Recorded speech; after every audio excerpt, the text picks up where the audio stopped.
there, Mayor Philip. Ronnie Currin. How you doing? I am dry, which Yeah, it's a is little gloomy day, ain't it? a good day to stay in bed under the covers with don't have to draw the curtains because it's a cave even with the curtains open with the cloudiness. Mm. Well, we're gonna brighten everything up for the next 60 minutes, for the next hour. Woohoo! Be a fun show. It's gonna be, it's kind of been gloomy all day. It's time to have some excitement, and I think we've got some a really couple world class coaches coming on tonight. And can't wait to talk to them. But it's been a good July. We started in August. A lot of things went on in July. I think in town, didn't it, Philip? We did. July 4th fireworks. August is going to have its own fireworks. It's having its own fireworks with the weather right now. But yeah, fireworks were fun. I think we talked about that. Those were right before the last call. Yeah. But lots of stuff still happening around town. And I've been watching the biggest activity in town, which is the closure of Young and Main Street, watching with great interest. That's been fun, ain't it? It's fun, but I'm laughing at the expense of every poor person that is driving in circles trying to figure out how the detours are working. So the chamber office is right there by the fire station. So everybody's coming down Young Street. And with all the help of the town and the guidance and the detours, people still aren't quite figuring it out immediately, but they get where they're going. They get where they're going. I think they do. But I don't know if signs is something that people don't normally obey or don't believe them or what. But right down from your building, it's a huge sign that says "Turn here," but they'll drive around it, I think. Oh, they are, and I can promise you what's the street that goes right behind the chamber? The neighborhood street. Perry Street. So Perry Street, yes. So they put it. The residents there are going to be quite happy when the detours are gone. They have been amping up the road bumps more and more every week with the help of the town police. First off, they were out there basically with 2x4s thrown in the road just to create bumps. And then the town came up with some, I think they were like 1.5 inch high road humps. Now they're out there with, I think they're 2.5 or 3.5 inches. They will jar the back teeth if you happen to hit them over 15 miles an hour. Yeah. It's amazing to me how people drive fast through a neighborhood like that. I mean, it really, some things people do really amazes me at times. Wouldn't recommend it in that neighborhood because you got some retirees that have nothing better to do than throw a Coke bottle through your back window. Mm-hmm. Oh yeah, yeah. I know one guy really well over there, and he wouldn't mind doing more than that. So just have to be careful going through there. And respect them. I mean, that's their neighborhood. You need to respect them, and if you go through there, you shouldn't be going through there unless you're going. Really, only time you should be going through that if you're going to the chamber, going to one of them downtown businesses, you're doing some of that. That's really the only time you should be going, or you live down there for sure. But we get all kinds of stuff. But it's been a good summer, I think. It's been a little bit hot here and there, but so I think I really enjoyed the social that the chamber put on in July. We were having some rain that day, but it worked out pretty well. Business after hours by the pool bar at Granite Falls Health Swim and Athletic Club. They put on a buffet that was the best I've seen at a business after hours in years. So yeah, shrimp, boiled shrimp. It was amazing. I appreciate Ken Adrian, the director over there. He's our board chair for the chamber, and his wife Denise put on a great event for us. Mm-hmm. Yeah. So what's happening in the chamber? Anything big going on right now? I know. I'm so glad you asked. Yeah, I know we got a few things. Normally we do per month. So Morning Grind is a new show, is it not?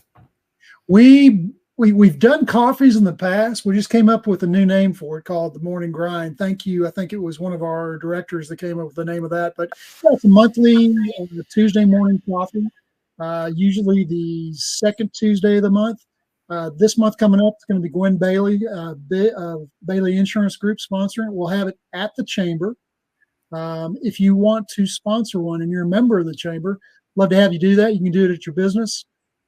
Just get a hold of us and let us know. We got about 1 month left in this year where we have an opening for a business to come in and host a morning grind. But spring of 2025 is wide open at this point. But yeah, get together with 25, 35 other business owners and expand your connections here in the community. It's very rewarding in that respect. Well, good. Coming up next, we get to the next slide. We're going to have another lunch and learn. These are a little bit ad hoc. If you own a business, you're a member of the Chamber, and you've got a topic that you'd like to preach the gospel about, we'd love to have you do it. We can do it at your office. You can do it at the Chamber office. We can even borrow the town hall. We got a number of hours that we can use for things like this at the town hall. But this particular one's going to be on the 15th, and essentially it's about leadership, the Socratic method of leadership. How does a leader lead without being a manager? So I encourage you to jump into that one. We just came up with this one in the last 24 hours. I ran into the ladies from the corner there from Susanna's Antiques, Jenny, I believe. Yeah. And we were trying to come at the town and the Chamber were trying to come up with something to help them while the corner is closed or while the intersection is closed. So what we're going to do is do a cash mob. So there's a date here somewhere that I can't read without my glasses. August 17th from 12 to 3. Please come out and park in the new Northwest parking lot just across the street from Cobblestone, north side of Young Street there, west side of Main. Or you can park between the fire department and the Chamber. We got parking there. But we're going to do a walk around from 12 to 3 and just try to support these businesses while they're going through a tough time, while the drive-by traffic is pretty much cut to zero. So unless you're going to be intentional, you're really not going to these businesses right now. And they depend a lot on drive-by traffic. So we're going to kind of inorganically create some drive-by traffic, at least walk-by traffic for them. So that'll be coming up here pretty quick. And then let's see. What day is that? Do we know a date on that, Philip? August 17th from 12 to 3. And that's going to be the antique shop and the two curio marketplace places across the street. They're going to be hosting that as well. And if you want to walk over to Privet Insurance, say hello to Teresa. Say hello to Teresa at Privet Insurance too.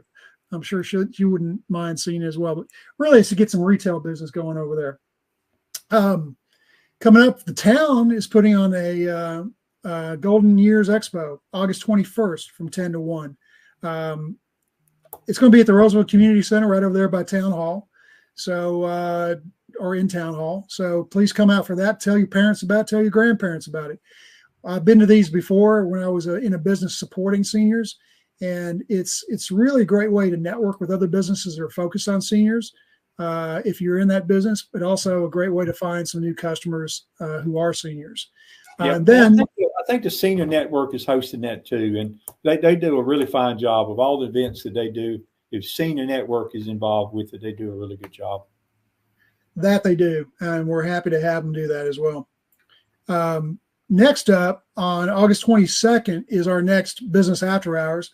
No pool bar this time, but Terry and Michelle and Tony from Consinity, Terry CPA and Arise Co-working, they're going to throw a collaborative business after hours on August 22nd. All three businesses are get together.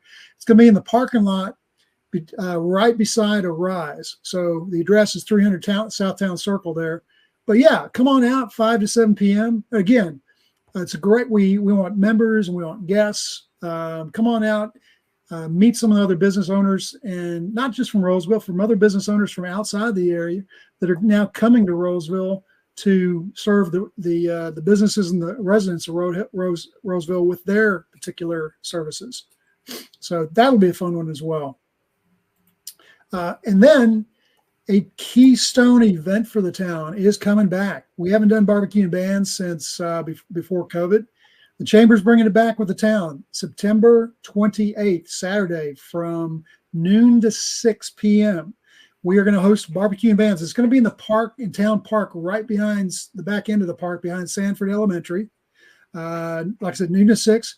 It's going to be a contest. It's not a certified barbecue contest, but it's going to be a fun test. If you're an amateur cook and want to put a team together and cook a pork butt, come on out. We're going to have about 20 teams. There's time for some. In fact, right now, if you sign up before Monday, you can get $50 off the $200 team registration fee to cook. But also, not just cooks. We're going to have food trucks. We're going to have a beer truck. We're going to have wine and beer, refreshments for the family as well. Probably activities for the kids, face painting, some bouncy houses, things like that. But it's going to be a family fun day. So we're bringing it back. We're bringing the band back. Barbecue and Band, September 28th. Ronnie, you've been to these previous events. I haven't. What can you say about it? Yeah, they are very exciting. We've had them in different places, all over town, really. So this is the first time I think we haven't it at this location, which would be kind of interesting to see how that works out, because it is a good event, and it's a good time of year too. It's September. The weather's starting to get a little bit cooler. People start to getting out before it gets cold. It's really a good event. So hope everybody can come out and do that. If you're a business owner and would like to sponsor it for some exposure, we are taking sponsors for barbecue and bands. We can feature your logo prominently on all of the collateral. Hopefully there'll be a banner over Main Street soon. Definitely, it's going to be a big shindig. Love to have you part of it as a sponsor. So give the chamber a call, and we'll give you the lowdown on what different sponsorship levels there are. Another opportunity for sponsorship is the golf tournament, October 24th. This is going to be put on by Anytime Fitness is our premier sponsor. It's going to be at Heritage. If you like playing golf, come on out. We're taking teams, individuals. There'll be putt for proof on the putting green. There'll be a tee box sponsor. Not tee box, excuse me, the driving range. We'll have different games at different holes, so it won't be just your own boring day of golf. It's going to be a lot of fun. Please come out for it. And if you'd like to sponsor, give us a call. We're still taking sponsors on this as well. And that is about it for the month of August and September so far. Yeah, it's going to be a lot going on come August, end of August, 1st September. So very excited. Thanks. Good. Some good planning going on there. And thanks to everybody that's been participating and really pulling this together, because it doesn't come easy. So thanks everybody for doing that. And also, go ahead. Sorry. The next big event that's starting soon, very soon. I'm not sure the date, the first day, but it's within a few weeks. Is the reopening of high school. The schools are about to start again, and that's always create a lot of excitement when that starts. And got two guests on tonight, Philip, that really is the integral part of that. And especially from the sports side of it, and really the sports is what helps bring the community and community support and that type of thing. So very excited to have them on. Well, let me run off the stage and bring on your first guest. I appreciate that. There's Josh. Oh. Hey, bud. That was quick. It just popped me out here. There you go. Well, track and field, you got to be ready, right? I mean, got to be ready to go.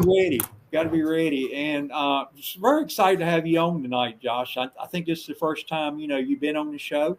And I just want to get to know you a little bit, introduce you to the community, let the people in the community get to know you, get to know what you do out there and what you do the female team, I think, the women's team, right? Is that yes? I'm the women's head coach over at Rolesville High School. Yep. So kind of introduce them a little bit and let people know what they do. And just first of all, who is Josh? I think you told me you was from Fayetteville, but what else is exciting about Josh? Yeah. So definitely from Fayetteville. So Carolina born and bred, right? But as for me, my passion for track and field kind of started at a young age as an athlete myself in high school, and I was blessed to be able to run collegiately as well. I actually competed here locally at St. Augustine's College in Raleigh, so I was able to run for the legendary coach George Williams, USATF Hall of Famer, um, great coach, great person, great mentor, great person to have in your corner. And from there, I kind of transitioned into coaching. So I've been coaching for about 11 years. And through that process, with my track club, Track Explosion, as well as with the high school, been able to work with and mentor over 40 national All-Americans, meaning that these athletes finished at least top 8 in the country in their respective events. And we're just looking to keep the streak going. Yeah, it sounds like you building a nice little resume there. Right now the Olympics is going on. Oh yeah. That's probably the most exciting thing. If you track and field, Mhm. is it fair to say the Olympics is probably the biggest sport for track and field, the biggest attention getter, the things that people watch it more people put their eyes on track and field during the Olympics than any other time. Is that fair to say? Oh, without a doubt. The Olympics is I think when people say or mention the Olympics, they think a couple things. One of the first things they think is track and field. That's our opportunity to showcase the hard work that these athletes have been putting in for 4 years, and show the world that, hey, we're they're elite and great athletes as well. So. Yeah, and people get excited over track and field during the Olympics. They watch it and all. And then they go another 4 years and they never go to a meet or never see another one on TV to 4 years. But that's not the way it is with you. I mean, it's a part of life, and maybe describe how it can be more exciting than just Olympic time. You know what? So that's a great question and great observation. So for 95% of folks, the Olympic year is the only time they think of or care about track and field. But there's a small niche community where, again, track and field is something that we're passionate about. Like I mentioned before, I competed as a youth athlete. I competed in college. My wife competed in college as well. And all my kids, I have 3 kids, and they all compete in track and field as well. So it's kind of a family thing for us. As far as making it more fun or more entertaining, that's probably a little bit above my pay grade. It's got to be something that you kind of just enjoy and want to take part of and take advantage of. And I think it would be more enjoyable for a lot of folks if they televise it more and they got to actually see some of the personalities behind the sport and see some of the I think one of the great things that they're seeing during this Olympic run here is that there are a lot of great matchups, individual matchups in these events that they're really highlighting on the telecast and really showing that hey, these guys are really good rivals. So. Yeah, I think that's true. I think the more you know the athletes, the more they become sort of like an icon. I mean, for example, Carl Lewis. He may have been a little bit before your time, Josh. I'm not sure. Carl Lewis was one of my idols. So Carl Lewis was everybody knew Carl Lewis. They knew what he did. They loved watching him. They waited for the Olympics to come to see Carl Lewis run again, pretty much. And he was sort of like an icon to the sport. And I think you're right. I think if we could create more icons like that, people watch. But another thing about track and field is some of the athletes in track and field, they get their fame from other sports because track and field kind of provides an avenue for them to perfect their speed, their timing, all that stuff. Like they play football, but they do track and field to perfect that stuff. Is that kind of true? Is that a true observation too? So that's a good observation, right? So one of the things a lot of folks in the track community like to say is track and field chooses you, right? Every really great track and field athlete they're trying to figure out another sport that they're good at, they could be good at, whether it's basketball or football. And a lot of times for those guys, it just happens. Well, okay, I can't really catch. I can run fast, but I can't catch. Or I can run fast and I can jump high, but I can't get the ball in the bucket. So the next thing for them is, I guess I'll continue and pursue this track and field thing, and then kind of go there. So that's kind of where the track chooses you. You don't choose track, right? Because it is a grueling sport. It's a sport where you train for weeks, months, years on end for a 10-second run, a 40-second run, and whatnot. And you're tearing down your body every day, rebuilding it back up, tearing it down again. So it's a bit grueling, and you have to really have a passion for it in your soul to want to do it at a high level. Well, I know Rolesville is now on the map for track and field. We are on the state map. So tell me a little bit about, how long you've been out there and your connections with the program, and kind of talk about the program, because I don't know, a lot of people probably don't know, even if they have some type of connection with the high school. I'm not sure if everybody really knows what's going on with track and field. So kind of describe what you got going on out there. Oh man, so this year has probably been a really magical year for the program as a whole. I've been at Rolesville for 4 years now. This is my fourth year. This was my fourth season. It's my first season as a head coach. So for the first 3 years, I was an assistant coach to my predecessor, Michael Grether, who kind of laid the foundation for the success that you guys are starting to see us have now. Winning multiple conference championships, regional championships, etc. And what we did this year is really just kind of drill down and take it to the next level, where we came into the season wanting and thinking we could win a state championship. We were lucky and blessed to have a superstar athlete, a shameful plug here. She happens to be my daughter as well, Jocelyn Hamilton. But I feel comfortable saying she's a superstar simply because she's earned every accolade that she gets. She puts in the work. She lives. She puts in the work on the track, and she goes out there and gets it done at the big meets as well. So, but yeah, it was a great year for us. State championship outdoor. Jocelyn also went on to win national titles indoor as well as outdoor individually. So it's been a really good season for us. So track and field is like 2 seasons. The fall is in the indoor. That's and correct. The spring is the outdoor.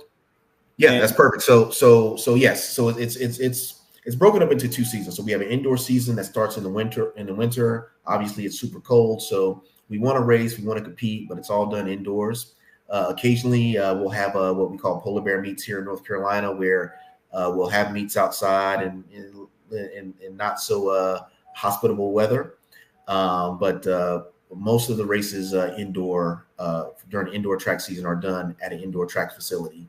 For us in North Carolina, we either drive up to Virginia to compete, or we go to Winston-Salem and compete at the JDL Center down there. So when you approach the track and field for a season, is it like any other sport? You sort of set expectations and you sort of organize your team. How do you build your team? How do you get the group of people from Rolesville High School to want to participate on track and field? Do you promote it somehow with tryouts, or how do you do that? Anybody want to be on track and field pretty much can try out for it? Is that kind of what you do? So great question. And historically, the way track and field has worked at a lot of high schools, it's kind of just been the sport that everyone comes out and they join the track and field team, and they're able to compete. I've kind of switched that model up a tad bit here, where I want it to be more like a basketball or a football team, where there are certain level of standards that you have to compete on our team. There are, you have to come in shape. The outdoor season is only 12 weeks, and it takes 9 weeks to get a kid in shape. So if you just roll off your couch in March and say, "Hey, I want to join the track team," 9 times out of 10, you're kind of just going to be out there taking up space and or whatnot. So to kind of help kids out or through that process during the indoor season, we promote that. I actually have a lot of kids come out during indoor, and that whole indoor season's from October all the way up until February is kind of your tryout. So you get to come out and practice. And if you've improved enough, then you'll get a ticket to get on the bus and go to the meets in Virginia or Florida or where we happen to be traveling that week, and you compete. But that indoor season is your tryout. Come outdoor season, I really want the kids to already be in some shape, right? So kids that have who play football or play basketball, they've done a sport, they're in some kind of shape, so they have a better chance again of versus someone, like I said, just rolling off the couch trying to come out here and run as fast as you can. Let's talk about your team a little bit this past year, and then we'll try to get in a few comments on the upcoming year. Maybe we'll put some plugs in there. So past year, you won a state championship. I guess it's 4A, the big. We are 4A, yes, sir. Category or class that the biggest class they have, which is pretty impressive for any school to be able to do that, because you're competing against probably schools from Raleigh, Charlotte, everywhere. Yep. So how did you do that? How did you put together a team that could win, that actually won? But I think it's pretty close. If I kind of looked it up, it was like 1 point. You won. It was very close. We squeaked it out by 1 point. But like I said, we came into the season with a pretty good feeling that with the pieces that were coming back, that we had a really good shot at winning. When you have an athlete like Jocelyn who could win 3 or 4 events by herself, that really gives you a good shot. And so the onus is on me to build the team around her. So build the young ladies up to compete and do well in their individual events as well. So we were able to win that meet by, we took 8 girls to the state championship, and we were able to win that meet. All 8 of those girls stepped up and had record performances at the state championship. Like, I had a long jumper, Jordan Rochester, who went in ranked 12th, right? She finished 5th in the long jump, right? She went into the in the hurdles ranked 7th, and she finished 3rd. All right, so having the kids step up and have big time performances when it mattered really helped kind of push us over the top and get us that 1 extra point that we needed to secure the win. So where was the championship held at? So the championships are always held in Greensboro at North Carolina A&T. Okay. They have one of the fastest tracks in the country and one of the best facilities all around for spectators as well as athletes. So. That's great. And so, it's probably the most exciting thing that happened out there when it comes to track and field since the school been open for about 10 years now. And how do you use that, or do you use that to build on this year? I mean, you'll have sounds like you'll have another team starting this winter indoors, and then you'll go to outdoors. How do you use that momentum, that I guess that challenge to repeat? Definitely. So winning definitely helps, right? And so I've already had athletes or potential athletes reaching out, asking about when preseason conditioning is going to start, asking when tryouts are going to be held. I've already had freshman athletes reaching out, or their parents reaching out to us. So the word is out that we're in it to win it, and people want to be a part of a winning program. Right. And we have that here at Rolesville High School. We're going to continue to have it. There's been a lot of chatter that we may not be able to repeat again without Jocelyn. Jocelyn's leaving. She's going off to South Carolina to compete there collegiately. I actually take her to school on Sunday, and we move her in Sunday. But I think we have a great squad. We're bringing back a lot of good girls. I have a freshman athlete, London Atkinson, who her freshman season finished fourth in the state in the 100 meters. Last season, she was injured for the majority of the season. So she's going to be a really big contributor to our success next year as well. So. Yeah, you mentioned Jocelyn, your daughter, and I know you're very proud of her. I've read a whole lot about her. It's quite a bit online. High School OT has some articles and stuff like that.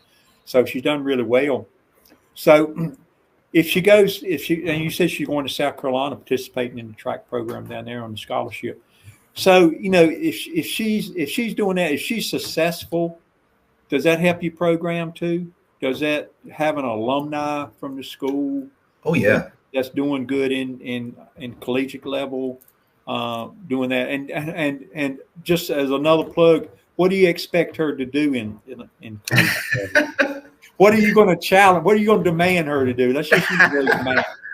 Well, you know what? So I don't get to demand anything of her anymore. She's actually going to work with one of the best coaches in the world, in Tim Hall at South Carolina. She is fully in his hands, and he has the show. He's going to run the show with her moving forward. However, what that does for the program here at Rolesville is it just elevates the visibility of the program, right? A lot of athletes, they're trying to figure out how can they get to school for free, or how can they get to school at a reduced cost or whatnot. And when you see someone that that you have been in class with every day be successful and get a full ride to a scholarship to a school by competing in a particular sport, you may think, you know what, hey, let me put some effort behind that and see what it can do for me as well. So I think having her go out there and represent at South Carolina is going to bode well for us as well, and it's going to help uplift our program here. That's great. And you expecting her to be national champ? I'm imagining. No pressure, but I am expecting her to have a quick turnaround in college as well. And I think we left a lot of meat on the bone here. And again, like I said, she's going to one of the best coaches in the world, and I know she has the drive and determination. She wants to be great, which is always that's kind of a prerequisite. The athlete has to want it themselves, and she does. So yeah, and I know you'll be a very proud pop if she's running in LA 4 years from now, right? I would love to see her in 2028. Love to. Let's keep hope for that, because I think she works hard. South Carolina's got a good program, I hear, and she works hard, and she got 4 years. I could see where that could be an advantage, because should be at the peak of her collegiate year rather than in the middle of it. So yeah. We'll just pray for good health during those 4 years, and if she's like I said, she works extremely hard. So if she's healthy, she's going to make she's going to get her goals. I think we came into this season, like I said, wanting to be state champions as a team, not just individually, but as a team. And we were able to accomplish that. Wanted to be national champions. She was able to accomplish that, and wanted to be Gatorade Player of the Year for North Carolina, and able to accomplish that. So she puts her mind behind something, and she makes it happen. She does. She does a really good job, and I know you're proud of her, and she makes the town very proud too. Our next guest, Josh, is somebody I think you probably know there. Just a little bit. One of your counterparts there with the football program. Do you help with the football program at all? I don't help with them specifically, but a lot of the football athletes come out and they'll work out with us in the spring, and they compete really hard, compete well, and hopefully get faster, and hopefully it shows on the field in the fall. You try to add a little speed for them, huh? Just a teeny bit. I got you. Well, thank you, Josh. I appreciate you coming on. I really enjoyed it. I've learned a lot about the track and field program in the last couple months, and I really appreciate you coming on. Glad to have you on. Not many times, there's not many coaches out there at Rolesville that says they have a state championship. And you one of them. So thank you for coming on the show. Appreciate that.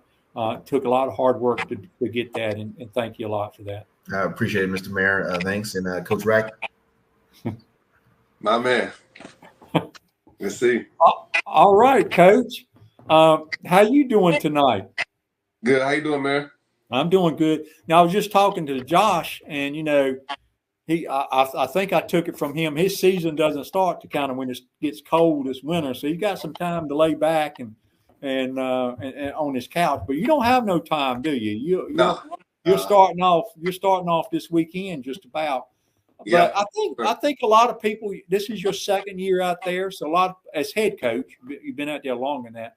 But this is your second year as head coach. I think a lot of people know you, but briefly, if you would, for people maybe joining for the first time, briefly introduce who you are and kind of what you got going on. How did you end up here at Rolesville High School for sure? And maybe for somebody that doesn't know you, know a little bit about you. Okay, well, my name is Ranier Rackley. I'm from Jacksonville, Florida originally. I've been in the area now, 14, 15 years now. How I ended up in the area, I went to Elizabeth City State University. So I was actually in the area before Rolesville was even built. The school itself was even built. And I've been in the area for a while now and started my coaching career at Leesville Road in 2016-17. And I was there until COVID year. And then I came over here at Rolesville in 2020 and been there ever since, man. So just a little backdrop of who I am and, where I come from. I played collegiately. I played a little professional football, coached a little bit of professional football. So I'm here and I love my Rams. I love being a part of Rolesville community and what it brings, not just the football or the school aspect, but just as a whole. I'm very excited to be a part of the town of Rolesville.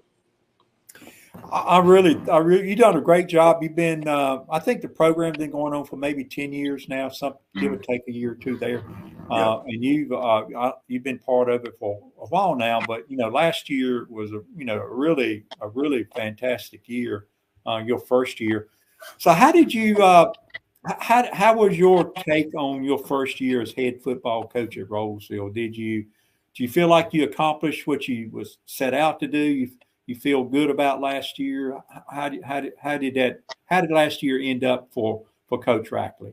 If transparently speaking, a lot of times as a coach, you base your success off wins and losses, right? But for me, that's not what I based it off of. If you're a coach, you have that competitive edge to win games and things of that such. But for me, man, it's always about how my boys are conducting themselves outside of the football rink, how they're conducting themselves in the community, in the school, when no one's watching. That's what builds true character. And for me, it's the win-loss column, it takes care of itself. You're supposed to win games. You're supposed to do all that type of things, when it comes to sports and as a whole. But what are the things that people don't see? How are you getting your team GPA up? How many kids are you helping to get into college? How many kids are you helping become men in the communities and in their families? That's what it's about for me. So from an accomplishment standpoint, the accolades, that we accomplished, such as, winning the conference and, going to the fourth round of the playoffs and breaking records and all that stuff. Yeah, it's good, but they don't dictate who we are as a whole. And I think the biggest thing is you can never get satisfied. And going into year one, for me, it was a lot of challenges, preseason and during the season, because I was a new head coach and just had to try to take what came with the territory, the naysayers and everything that come with it. But for me, I'm the type of guy that kind of block out that noise and keep going, because if I don't, I can get so caught up on it. And then also that matriculates to my players in a sense of let them get so caught up on the preseason rankings and what people saying that we're not, and all the rumors and all that other stuff that don't really help us win from within. That's one of the models that we go about is winning from within, because we can get so caught up on the outside noise. But I think, going 12-2 on the season, some coaches don't do that in their 5 to 10 years as a coach. And, but again, for me, it's one of those models. I'm not satisfied in just the win-loss columns. I want to continue to keep building these young men, continue to help these families out however I can, to help them get into school and continue to, follow out their goals. Yeah, over the last 3 or 4 years, I've talked to quite a few coaches from out there, and also to a couple of the athletic directors in the past. And that's one of the things we always talk about, Coach, is that it's more than just a sport. It's really something that helps develop education is a big thing, the classroom, the school, the books, the tests, the SAT scores, all that's important. But you said character, being able to handle situations, all that's important too. Yes, sir. And also it's sort of like giving a purpose to life to them. Yeah. It's giving them a purpose of something to do to keep them off of, minds getting on things that's not productive. And I really think high school sports does that better than anything else associated with high school. If you really can tag into a sport, that maybe band is another one, because band kind of hooks with that. But I think high school sports is very important. And you mentioned academics, the scholarships and stuff. I don't know if you keep up with your the kids that you're able to place in colleges, but I'm sure you have quite a few that you do, and you see them go on and graduate, and probably pretty proud of them. How does that make you feel, knowing that somebody that you took under your wing to train and bring up since they were like 14 years old was able to go to college, but it probably would not have? How does that? How do you cope with that? Oh man, it's a blessing, because some of the most influential people in my life are coaches, right? Like, your parents make a big impact on your life, but for me, a lot of times I still remember some of the sayings that my coaches said to me when I was in high school or in college or whatever. And for me, it's like I want to just pay it forward, because the things that I know now as a coach, I didn't know as a player. So I want to be able to teach my guys, hey, look, stay away from this, stay away from that. So when they come talk to me and say, hey, coach, how can I get my name out there to get into college? I said, well, let me show you how. And then the end results is so much gratifying, man, just to see our boys go to college. Not just our boys, but even our kids in Rolesville at the school, our student athletes, because that's what it's about. Just like Josh just got offline, and, I had the opportunity to be under him and around him for 4 years with Jocelyn, and just to see her success and the things that she was able to accomplish go to show that first it starts at home, right?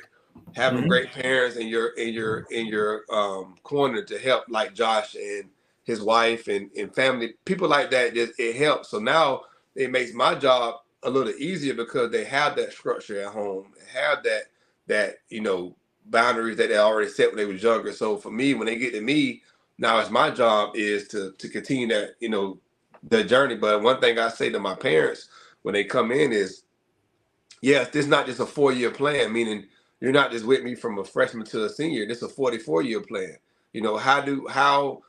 How will I be able to impact your life during these 4 years that will carry on to 44 years when you become a husband, a father, things of that such.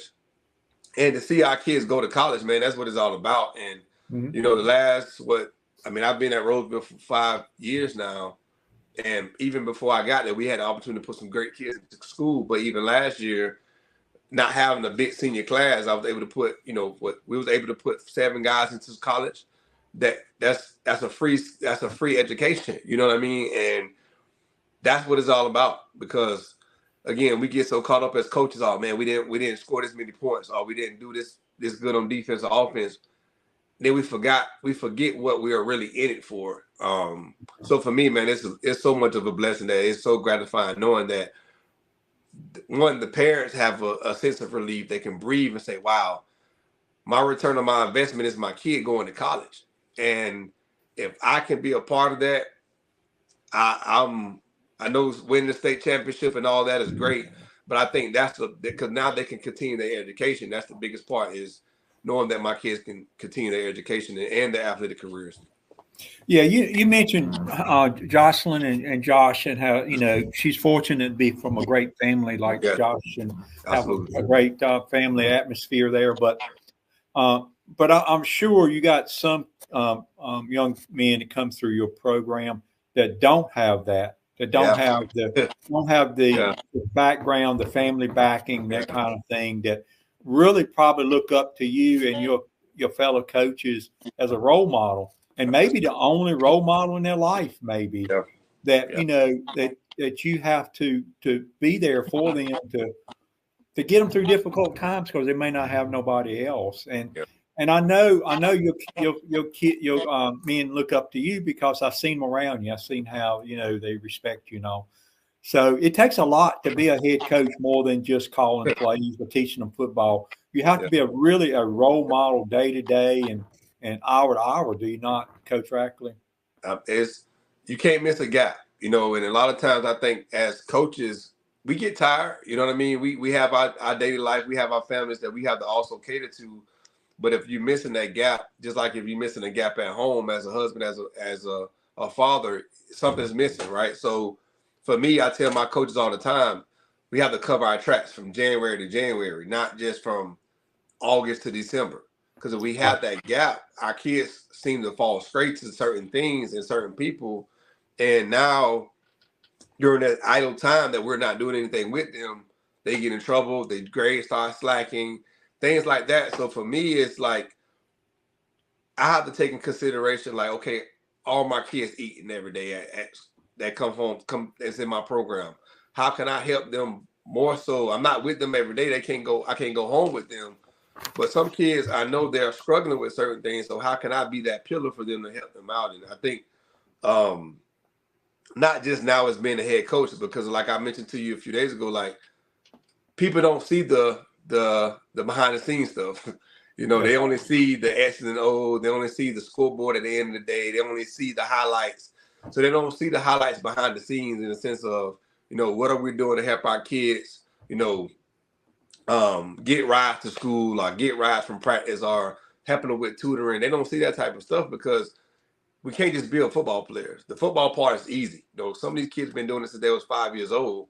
How are we building them up across the board? What's that holistic piece that we are missing, that we got to make sure that we put that puzzle together? So I think I was able to, by the grace of God, assemble a great group of coaches that have the same vision and have the same like-mindedness like me, that can understand my vision and what I want, and to help me kind of, pull these kids together. And I think we're right on the right track doing that, man. And again, I've been here for a while now at Rolesville, and I've seen some good ones come and I've seen some good ones go. And I think the biggest thing is, like, we miss certain parts when it comes to structure or discipline and things like that, and just that holistic piece that we now understand that, hey, we could be a great team, but what are we missing to make us even that much better? So I think we have a great thing going right now.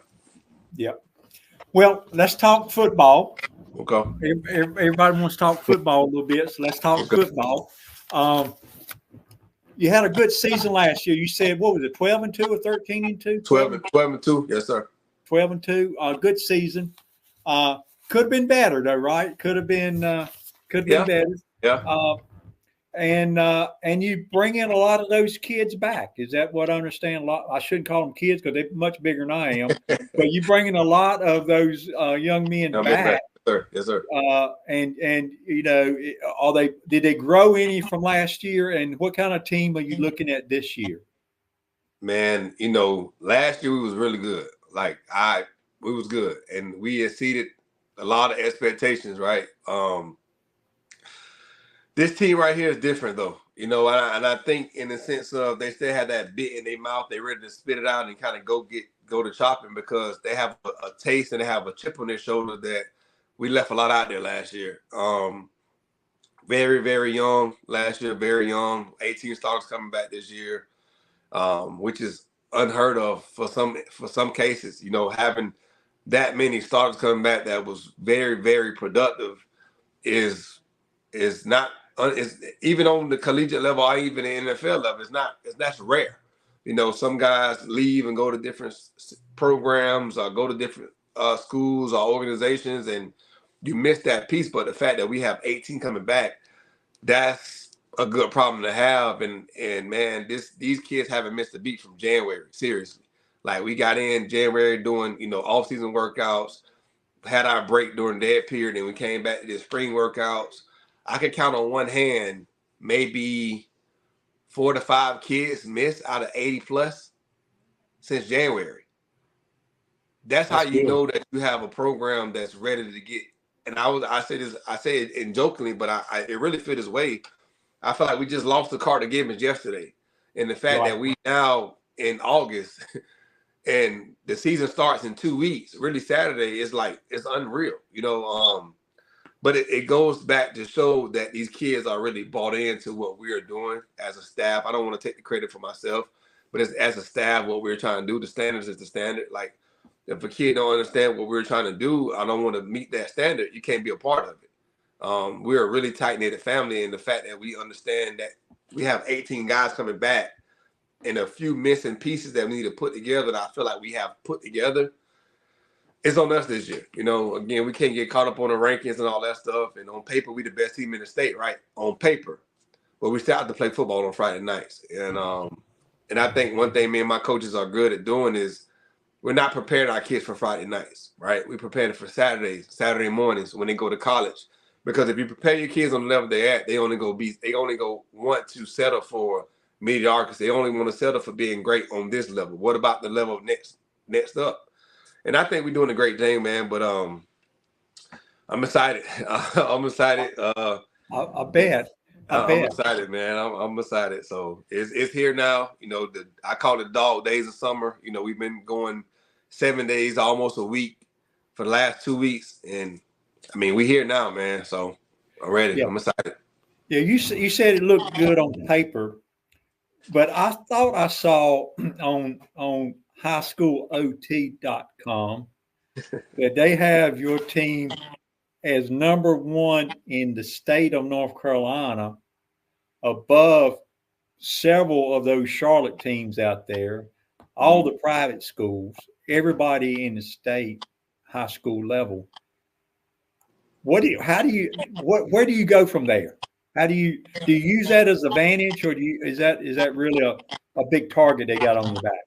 It's crazy that you say that. So 2 weeks ago now we had team camp, and I text my graphic guy, say, hey, I need you to make a graphic for me. And what the graphic was, it was a bullseye, right? And the bullseye had our ram head in the middle with the target in the middle. And what I told them as a team, I said, hey, look, the target's on our back. Way before the rankings came out, right? Way before all this other stuff, you know, arise. I said, we have a target on our back.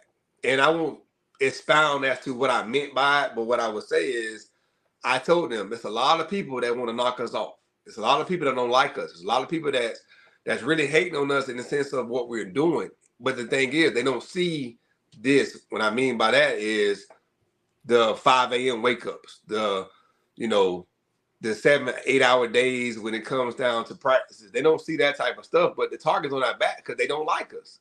They don't like us, you know, for whatever reason. And now they really don't like us even more because this rankings came out. And they're like, even some people say, we don't even know who Rolesville is, which that's fine. You know, it is what it is. It's just the naysayers. Right. But it does, I think, amplify the want in our boys, you know, the tenacity in our boys. But if I'm being honest, are we the number 1 team in the state? No. Why? Because we didn't win it last year, right? So for me, it's like, okay, you just make the target that much bigger. We have to answer that call. We have to be mindful as to what we're doing. But again, on paper, we check every box. You go down position by position. We may be, but guess what? We didn't win the state championship last year. Weddington is the best team in the state, if I'm being blatantly honest, because they won the state championship. So again, man, we don't get caught up on the rankings and all that stuff, because you still have to play football. At the end of the day, you have to meet each other on the 50-yard line and play ball, and that's what it comes down to. And then some teams want to play us, some teams don't want to play us. But when the schedule's set, when the August 23rd hit, we have to play ball. So that's right. Yeah, that's right. And you said some people don't even know Rolesville, don't even know the name. But it's getting more regular with coaches like yourself, what you're doing, with what Coach Hampton is doing with the track folks. Yes, sir. You know, what Coach Warren has done with the ladies basketball team, beating the best team in Charlotte, the best women's basketball team in Charlotte. Yep. It puts your name out there. Yes, sir. And if they don't know it today, they'll know it by the end of next year. For sure. because you guys are doing a great job. All of you, the whole school. Yeah. I'm gonna have the new AD on my show in January. Do them in January. I'm gonna have him. Shameless plug, man. But shout out to Coach Warren. Shout out to Coach Hamilton. They are the pathway. They are the trailblazers. You know, I'm trying to catch up to them and, you know, get our first one as a football program. But a lot of people think, you know, I think it's like an animosity thing towards the ones that, no, we love each other. Like, hey, we talk and say, hey, how can I help you? How can I service you to help you out? You know, and that's what it's about. And you know, the thing is with Rolesville is it's always been a hotbed for great talent. It just was on the other side of the track at Wake Forest before it split. But always been talent here in Rolesville. Like I said before, I've been around a while before Rolesville was even built, and I've seen the talent come through. But what those guys did, and Coach Warren and Coach Hamilton, you know, I take my hat off to them, because again, they don't see that we talk and try to figure out how can we help each other. So again, Rolesville is on the map in a great way, but also too, people don't like Rolesville, and that comes with the territory, man. But we can't get. Yeah. Well, you know, anytime you're very successful, people are not going to like you. Oh yeah, absolutely. Especially if you beat their team, if you beat them or their team, they're not going to like you. That's that's the price for success when you beat a team. And and not to call names, but you have beat some teams pretty badly. And you know, they don't. I see Coach Josh shaking his head there.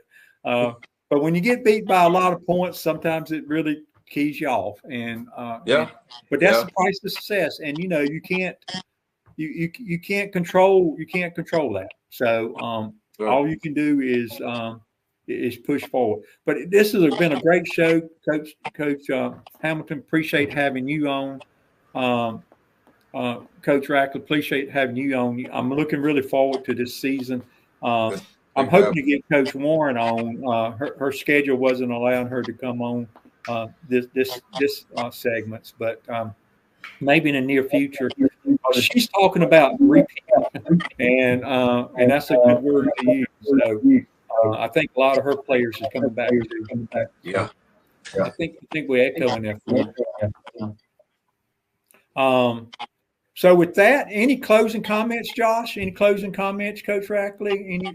Anything you guys want to close comments? They've been a great show. Appreciate y'all coming on. Definitely appreciate you having us. Only thing I'll say is Coach Rackman, I'm gonna steal that 44-year plan. I love that. You got it. I love that, man. Not a 4-year plan, it's a 44-year plan. So yeah. And Coach, I hope things work out Saturday. You know, you got some busy weekends coming up from to now to this thing don't end to middle February. I mean, mid November, I hope. Or December. December. December. It runs in December. So I hope we don't finish before then. So it's gonna be a long 3 months for you probably and your team and your coaches. But hope to see you a lot. Any closing thoughts, Philip? Great show. Always a good show. Thanks to our guests. Thank you for having us. Thank you. Philip, appreciate you hosting this for us again, the Chamber. You guys do a great job with that. Be seeing you, everybody around. We've got a great show next week. It's actually dedicated to the new cobblestone village coming in. So we're going to have Holly Van Appledorn on the show. She's the project manager for Cobblestone. Talk about some of the businesses they put in. And actually, I'm gonna have one business owner operator on, Chelsea Jensen or Genser, I believe, Chelsea Genser, with artesian beer and cheese, and hopefully we'll kind of see some of the things they got going on with that new development there. And I think Holly's son played for you, didn't he, Coach Rackley? I believe. Mm-hmm. Yep. Yeah, he was on the team a couple of years ago. So it's a small world there. Yeah, we went to the state championship. Yeah, that's right. Mm-hmm. That's right. Yep. He's a pretty good sized guy too, I think, if I recall. Yes, he is. Yes, he is. But yeah, so we're going to have a good show next week, next month, Philip. So I'm excited about that. Excited about coming out and seeing you guys at Rolesville High School. I think it's going to be a great year. When's the first day of class? Y'all August 27th, right? Yeah, August 27th. Okay, so we've got about 3 weeks then, don't we? Almost 3 weeks. So, I think everybody's excited for that to get back going. It's always fun. Football season and sports season is always a fun time. Yes, sir. So let's go home, see what's happened with the Olympics, see how many gold medals the track team won today. I think they did win a couple, if I understand right, Josh. I think the women's won a hurdles race, I think. Hurdle record, and like I said, North Carolina native Anna Cockrell got silver 400-meter hurdles. So she did. Wow. Yeah, she did. North Carolina doing a big out there. Let's get home so we can watch that. I think they'll have it on prime time tonight. So thanks, you guys. Appreciate y'all coming. Thanks, Philip. Appreciate it a lot.